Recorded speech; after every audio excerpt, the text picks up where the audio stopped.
Hello friends, welcome to trade to spend. Nifty के daily analysis के एक और वीडियो में आपका स्वागत है। होप आपने हमारा कल का डेली एनालिसिस का वीडियो देखा होगा, जिसमें हमने निफ्टी की आज की मूवमेंट के बारे में डिस्कशन किया था और हमने क्लियरली मेंशन किया था कि आज यानी 9 तारीख को इंडिया और यूएस के बीच में जो ट्रेड का डिस्कशन चल रहा है उसका आउटकम आना है और हो सकता है मार्केट उसका वेट करे। और वही हुआ। निफ्टी ने हमारे नो ट्रेडिंग जोन के नीचे के लेवल के पास एक मार्जिनली गैप डाउन ओपनिंग दी और उसके बाद पहली 15 मिनट की कैंडल में शार्प फॉल भी दिखाया, हमारे नो ट्रेडिंग जोन के नीचे के लेवल से सपोर्ट लिया, बहुत अच्छी रिकवरी दिखाई और जो निफ्टी का कल का हाई था उसके अराउंड ही निफ्टी एक छोटी सी रेंज के बीच में साइडवेज मोड में ट्रेड करता रहा और फाइनली यहाँ पर 2 बजे के आसपास निफ्टी ने शार्प प्रॉफिट बुकिंग दिखाई, हमारे नो ट्रेडिंग जोन के नीचे के लेवल को ब्रेक डाउन दिया, प्लस अपने 200 ईएमए के लेवल से सपोर्ट लेने के बाद बाउंस लिया और हमारे नो ट्रेडिंग जोन के नीचे के लेवल के पास ही कहीं जाकर क्लोजिंग दी है।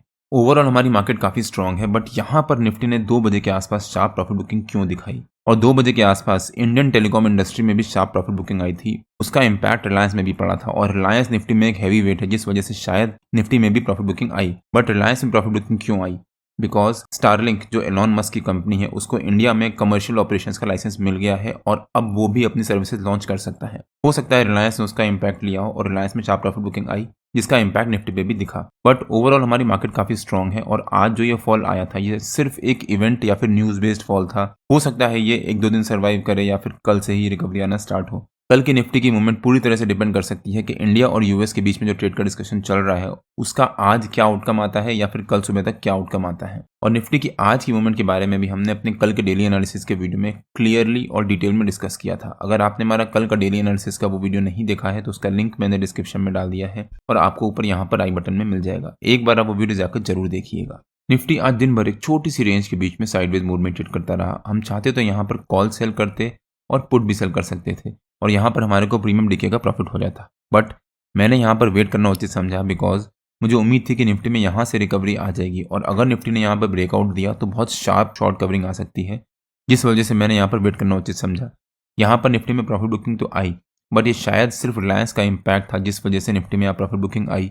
अदरवाइज मार्केट काफी स्ट्रांग है और ऊपर जाने के लिए तैयार बैठी है। अब निफ्टी की अगली जो मूवमेंट हो सकती है वो सिर्फ जो ट्रेड का आउटकम आएगा उसके बेसिस पे निफ्टी की मूवमेंट हो सकती है। ट्रेड का आउटकम मेजरली 3 तरीके का हो सकता है, या तो वो इंडिया के फेवर में होगा, अगेंस्ट होगा या फिर न्यूट्रल होगा। इन तीनों के बेसिस से मार्केट किस तरह से रिएक्ट करेगी और हमारी वहां पर क्या स्ट्रेटेजी रहनी चाहिए उसके ऊपर भी मैंने एक डिटेल वीडियो बनाकर अपने यूट्यूब चैनल में अपलोड कर दिया है और उसका लिंक मैंने डिस्क्रिप्शन में डाल दिया है और आपको ऊपर यहाँ पर आई बटन में मिल जाएगा। एक बार आप वो वीडियो जाकर जरूर देखिएगा अगर आपको समझना है कि जो इंडिया और यूएस के बीच में ट्रेड का डिस्कशन चल रहा है उसके आउटकम के बेसिस पे आपको कैसे रिएक्ट करना चाहिए या फिर आपको वहां पर क्या स्ट्रेटेजी अपनानी चाहिए। तो हमने आज निफ्टी में एज सच कोई ट्रेड नहीं लिया। यहाँ पर जब निफ्टी फॉल दिखा रहा था तब हमने यहाँ पर कल की एक्सपायरी का पुट बाय किया था और वहां पर हमारे को 10 पॉइंट का अच्छा प्रॉफिट हुआ। अब मैं अच्छा प्रॉफिट इसलिए कह रहा हूँ बिकॉज वो 20% का प्रॉफिट था और 20% का प्रॉफिट कुछ मिनटों में अगर मिल जाए तो उसको बहुत अच्छा प्रॉफिट मान सकते हैं। कल निफ्टी की वीकली एक्सपायरी भी है। अब अगर निफ्टी के 15 मिनट के चार्ट पे आ जाते हैं और देखते हैं कि निफ्टी के कल के लेवल्स और मूवमेंट कैसी रह सकती है। ये निफ्टी का 15 मिनट का चार्ट है और आज जो निफ्टी ने ये रेंज बनाई थी, इस रेंज का जो नीचे का लेवल है यानी जो इस रेंज का सपोर्ट था वो निफ्टी का हमारा कल का रेजिस्टेंस रह सकता है, मतलब 25,520 के आसपास, और 200 ईएमए का लेवल है 15 मिनट के चार्ट पे, वो निफ्टी का हमारा कल का सपोर्ट रह सकता है, मतलब 25,444 के आसपास। हो सकता है निफ्टी कल 25,520 as a resistance, 25,444 as a support, इसी रेंज के बीच में ट्रेड करे। अब इंडिया और यूएस के बीच में आज जो ट्रेड का आउटकम आना है उसके बेसिस पे निफ्टी की कल की ओपनिंग काफी डिपेंड करेगी। अगर निफ्टी फिर भी कल हमारे इसी रेंज के बीच में फ्लैट ओपनिंग देता है और ट्रेड का आउटकम पॉजिटिव आया तो यहाँ पर इमीडिएटली निफ्टी में बहुत शार्प शॉर्ट कवरिंग आ सकती है बिकॉज जो निफ्टी ने यहाँ पर फ्लैट ओपनिंग दी है उस वजह से काफी सारे बायर्स यहाँ पर जंप करेंगे और हो सकता है निफ्टी में फिर शार्प शॉर्ट कवरिंग आए। बट अगर ट्रेड डिसीजन का आउटकम नेगेटिव आया और फिर भी निफ्टी ने फ्लैट ओपनिंग दी तब यहाँ पर शार्प प्रॉफिट बुकिंग भी आ सकती है। तो ट्रेड का आउटकम जैसा आएगा उसके बाद भी निफ्टी अगर फ्लैट ओपनिंग देता है तो यहाँ पर उस डायरेक्शन में बहुत अच्छी मूवमेंट आएगी, या तो ऊपर की तरफ या नीचे की तरफ। जैसा भी होगा हम वहां पर बाइंग करने की कोशिश करेंगे। हो सकता है मैं उसके बेसिस पे अपडेट ना कर पाऊँ बिकॉज बहुत शार्प मूवमेंट होने की उम्मीद है अगर निफ्टी ने कल फ्लैट ओपनिंग दी तो, और ट्रेड का आउटकम पॉजिटिव आया या नेगेटिव आया। अगर ट्रेड का आउटकम पॉजिटिव आता है और फिर भी निफ्टी नेगेटिव ओपनिंग दे देता है हमारे सपोर्ट के पास या उसके नीचे, तब भी निफ्टी में बहुत शार्प शॉर्ट कवरिंग आ सकती है। लेकिन अगर ट्रेड का आउटकम नेगेटिव आया और निफ्टी ने कल ह्यूज गैप डाउन ओपनिंग दी, मान लीजिए 200-250 पॉइंट की, तब यहाँ पर जंप करके पुट बाय या फिर कॉल सेल मत कर दीजिएगा। अगर निफ्टी ने ह्यूज गैप डाउन ओपनिंग देने के बाद आधा घंटे तक शुरू के मतलब 10 बजे तक अगर निफ्टी ने पहली 15 मिनट की कैंडल के लो को ब्रेक नहीं किया तब यहाँ पर निफ्टी में शार्प रिकवरी आ सकती है, बिकॉज जितना भी निफ्टी में एक गैप डाउन होना था या फिर जितना भी नेगेटिव होना था बिकॉज ऑफ ट्रेड आउटकम, वो निफ्टी यहाँ पर ऑलरेडी कर चुका होगा उस समय तक, और उसके बाद निफ्टी में रिकवरी आ सकती है। तो अगर ट्रेड डिसीजन का आउटकम नेगेटिव आया और निफ्टी ने ह्यूज गैप डाउन ओपनिंग दी और पहली 15 मिनट की कैंडल को फर्स्ट हाफ एन आवर में या फिर 10 बजे तक ब्रेक नहीं कर पाया अगर निफ्टी, तब हम वहां पर जाकर कॉल बाय करेंगे विद दिस सपोर्ट या फिर पहली 15 मिनट की कैंडल का लो एज अ स्टॉप लॉस। हो सकता है निफ्टी में यहाँ से बहुत अच्छी शार्प शॉर्ट कवरिंग आए और वहां पर हमारे को अच्छा प्रॉफिट भी हो। हम पुट सेल नहीं करेंगे, बिकॉज अगर निफ्टी ने यहाँ से फॉल लिया तो बहुत शार्प वहां पर रिकवरी आ जाएगी पुट के प्रीमियम में, जिस वजह से हमारे को ज़्यादा लॉस होने के चांसेस हैं। इसलिए हम पुट सेल नहीं करेंगे, ना ही हम कॉल सेल करेंगे। हम सिर्फ कॉल बाइंग करेंगे अगर निफ्टी ने पहली 15 मिनट की कैंडल के लो को ब्रेक नहीं किया तो। लेकिन अगर ट्रेड का आउटकम नेगेटिव आया और फिर भी निफ्टी ने कल हमारे रेजिस्टेंस के पास ये ऊपर एक गैप अप ओपनिंग दे दी, तो हो सकता है निफ्टी में कल फिर शार्प फॉल आए, बिकॉज पॉलिसी का आउटकम नेगेटिव आया है फिर भी निफ्टी ने अगर गैप अप ओपनिंग दी है तो कुछ तो वहाँ पर गड़बड़ है और वहाँ पर हो सकता है रिटेल ट्रेडर्स ट्रैप हों, जिस वजह से निफ्टी में शार्प प्रॉफिट बुकिंग आ सकती है। अगर निफ्टी में शार्प प्रॉफिट बुकिंग आई तो निफ्टी में एक बहुत शार्प प्रॉफिट बुकिंग होगी और फिर निफ्टी वहाँ से रिकवरी ले लेगा।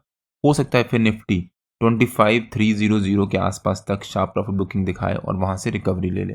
लेकिन अगर पॉलिसी का आउटकम पॉजिटिव आया और उसको सस्टेन करते हुए निफ्टी ने गैप अप ओपनिंग ही दे दी 200-250 पॉइंट की, तो वो मार्केट के लिए काफ़ी पॉजिटिव हो सकता है, बिकॉज ओवरऑल मार्केट अभी काफ़ी स्ट्रांग है और पॉलिसी का आउटकम भी पॉजिटिव आ गया। तो निफ्टी हो सकता है जब अपनी पहली 15 मिनट की कैंडल के हाई को ब्रेक करेगा तब निफ्टी में बहुत अच्छी शार्प शॉर्ट कवरिंग आएगी और उस केस में हम लोग कॉल बाइंग करेंगे पहली 15 मिनट की कैंडल के हाई को स्टॉप लॉस मान के। अगर पहली 15 मिनट की कैंडल बहुत बड़ी कैंडल बन गई तो हम वहाँ पर वेट करेंगे निफ्टी को पहली 15 मिनट की कैंडल को ब्रेक करने का और वहाँ पर सस्टेन करने का। मतलब पॉलिसी का आउटकम पॉजिटिव आया, निफ्टी ने कल ह्यूज गैप अप ओपनिंग दी और उसके बाद पहली 15 मिनट की कैंडल एक छोटी सी कैंडल बनाई, मतलब 50-60 पॉइंट की रेंज में ही बनाई, और उसके बाद पहली 15 मिनट की कैंडल के हाई को ब्रेक किया। जब निफ्टी पहली 15 मिनट की कैंडल के हाई को ब्रेक करेगा तब हम यहाँ पर कॉल बाइंग करेंगे विद दिस फर्स्ट 15 मिनट्स का जो हाई है उसको स्टॉप लॉस मान के। अगर निफ्टी उसके नीचे सस्टेन कर जाता है तब हम इस कॉल से एग्जिट हो जाएंगे, अदरवाइज हम इस कॉल को होल्ड रखेंगे और हो सकता है फिर निफ्टी में बहुत अच्छी शार्प शॉर्ट कवरिंग रहे। लेकिन अगर निफ्टी ने कल ह्यूज गैप अप ओपनिंग दी और उसके बाद पहली 15 मिनट की कैंडल बड़ी सी कैंडल बना दी, मतलब 100-150 के पॉइंट्स की कैंडल बना दी अगर, तब हम यहाँ पर जंप करके कॉल बाई नहीं करेंगे। हम यहाँ पर वेट करेंगे जब निफ्टी इस पहली 15 मिनट की कैंडल के हाई को ब्रेक करेगा और उसके ऊपर आधा घंटा सस्टेन करेगा, तब हम वहाँ पर जाकर कॉल बाइंग करेंगे या फिर पुट सेल करेंगे। जो भी होगा उसके बेसिस पे हम लोग डिसाइड करेंगे कि निफ्टी की कल की ओपनिंग कैसी होती है। होप आपको आइडिया हुआ होगा जो पॉलिसी का आउटकम आना है और निफ्टी की ओपनिंग पे कैसे हम रिएक्ट कर सकते हैं और वहाँ पर हमारी क्या स्ट्रैटेजी रहनी चाहिए। अगर आपकी कुछ क्वेरीज है तो प्लीज़ कमेंट से बताइए, मैं उसका आंसर देने की पूरी कोशिश करूँगा।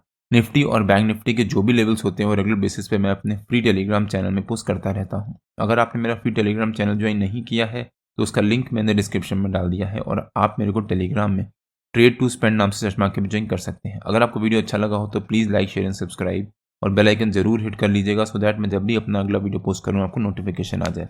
कल मार्केट में मिलते हैं। टिल देन जय श्री राम एंड जय हिंद।